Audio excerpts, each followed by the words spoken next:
Қасым-Жомарт мырза, кешеден бері видео үндеулерімнің жалғасы. Мінеки, сұмдық, жағастарлық жағдай жалғасып жатыр.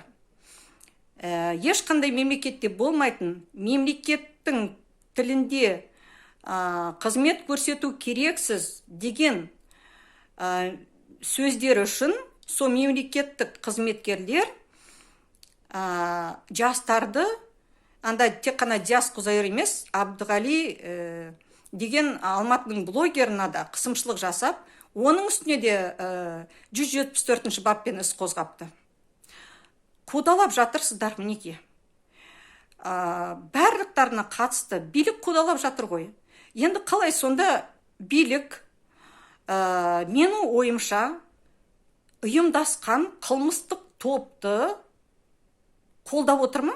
Менің ойымша, бұл тек қана ұйымдасқан қылмыстық топ.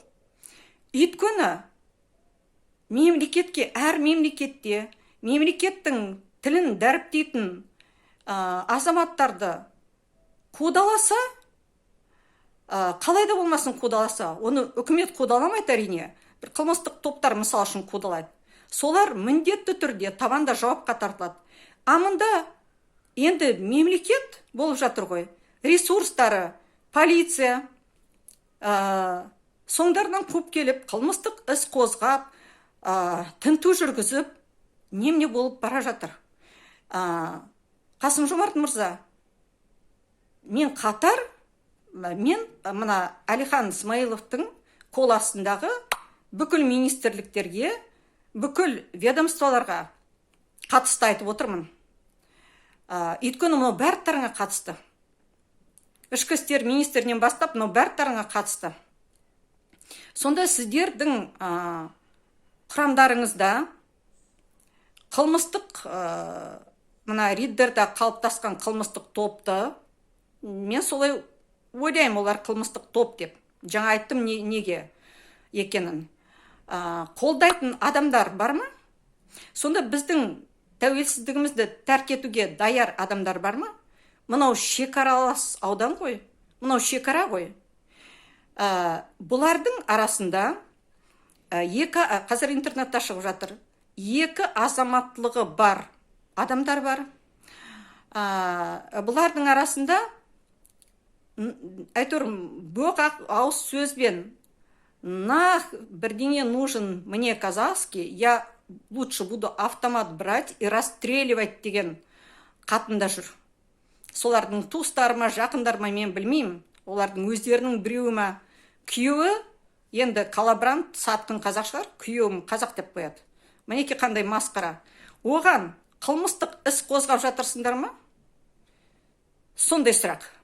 Содан кейін 90-шы жылдары, тәуелсіздік алған жылдары, Шығыс Қазақстанның келіні болған. Сонда Протазанов деген болған. Жас болдық, мән бермедік. Бірақ та жаным түршіккені, Өскеменде көшеден келе жатсаң, долой Казахстан, да здравствует СССР, назад в СССР, тағы да сондай үлкен жазулардан, ана үйлердің, 5 этажды үйлердің әйтеуір, бик фундаменттарына солай жазғанын оқып жанымыз түршігетін. Енді сол Протазанов, естуімше соны барлығын ұйымдастырушы Протазанов деген болды. Соның атындағы көше де бар қазір Өскеменде. Масқарасы солай болып отыр. Ұйымдастырған Протазанов деп айтып отырғаным, енді шатаспасам сол. Енді қазір мына риддерді ұйымдастырылған қылмыстық топ, мен солай есептеймін. Міндетті түрде олардың азаматтықтарын тексеру керек. Олар енді сол Протазановтың 70% орыс болғанда, енді солардың жақындары, солардың туыстары, солардың рухтастары. Олар күнде ұйықтайды да түсіне кіреді. Мен соған сенімдімін. Қашан? Русский мир Қазақстанға келеді. Өйткені мұнда жылы орындарда отыр олар. Кім оларды мынандай стратегиялық маңызды ішкі саясат, білім басқармасы, бөлімі мақалай, биліктің партиясы Нұр Отан тек қана бір тілді білетін адамдарды отырғызып қойған. Қалай сондай жағдайға жеткіздіңіздер? 11 мектептің ішінде бір қазақ мектебі болды, оны да жауып тастадыңдар. Олар қандай, мінекей белгілі, енді айтпаса да белгілі, олар 32 жыл қандай саясат жүргізгенін. Неліктен сол Риддер қаласында, мүмкін бүкіл шығыс Қазақстанда осындай қазақофобия, қазақ тіліне фобия саясат жүргізіліп отырған. Сол адамдарды кім қойды? Оларды қылмыскерлер деп есептеймін. Құрметті президент, жауап беріңіздер. Не жағдайды түсіндіріңіздер? Қалай түсіндіріңіздер? Жедел қылмыскер топты жұмыстарынан алмақ тұр ғой, дәл солай қылмыстық іс қозғаңдар. Қазақтың жастарына қылмыстық іс қозғап отырсыңдар ғой.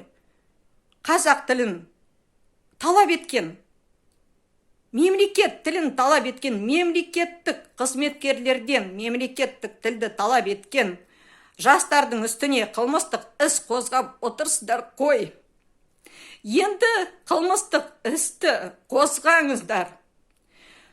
Қылмыстық топқа кім со жастардың үстінен Әбдіғали жаңағы, Әділжан, Диас Құзайыр, тағда мүмкін кімнің біз білмейміз. Солардың үстіне қылмыстық іс қозғаңдар. Жұмыстан ытқытыңдар. Кімнің 2 азаматтығы бар, елден шығарыңдар. Мынау шекаралас облыс. Ресейдің неміне айтып отырған бүкіл қазақ қарап отыр. Мынау мемлекеттілікке төнген, тәуелсіздігімізге төнген үлкен қауіптілік. Айтарым осы, бәрлік блогерларға, орыс тілді, қазақ тілді бауырларым, таратыңдар. Бауырларым, тәуелсіздігімізді жоғалтпайық. Бауырларым, тілімізді жоғалтпайық. Бауырларым, ұлттығымызды жоғалтпайық. Тіліміз арқылы тобырға айналмайық.